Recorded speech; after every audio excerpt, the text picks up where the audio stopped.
Pharaon fait un songe. 7 vaches décharnées y dévorent 7 vaches belles et grasses, mais restent aussi maigres qu'avant. Puis un second. 7 épis de blé maigre et brûlés avalent 7 épis sains et pleins, mais restent aussi desséchés.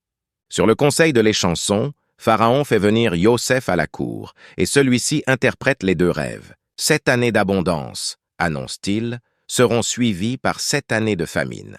Yosef propose un programme permettant de passer les années de famine sans encombre. Séduit, Pharaon le nomme vice-roi d'Égypte et lui demande de réaliser son projet.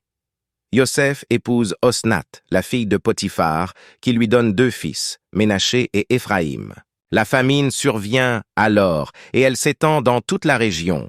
On ne peut plus obtenir de nourriture qu'en Égypte, qui, sous l'impulsion de Yosef, a réalisé des provisions suffisantes pour résister aux années de disette. Yaakov et sa famille ne sont pas épargnés par la famine.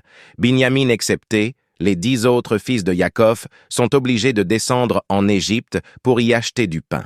Ils se présentent devant Yosef, qui les reconnaît, contrairement à eux. Ce dernier élabore tout un plan pour voir si ses frères ont changé depuis l'époque où ils l'ont vendu. Il les accuse tout d'abord d'être des espions.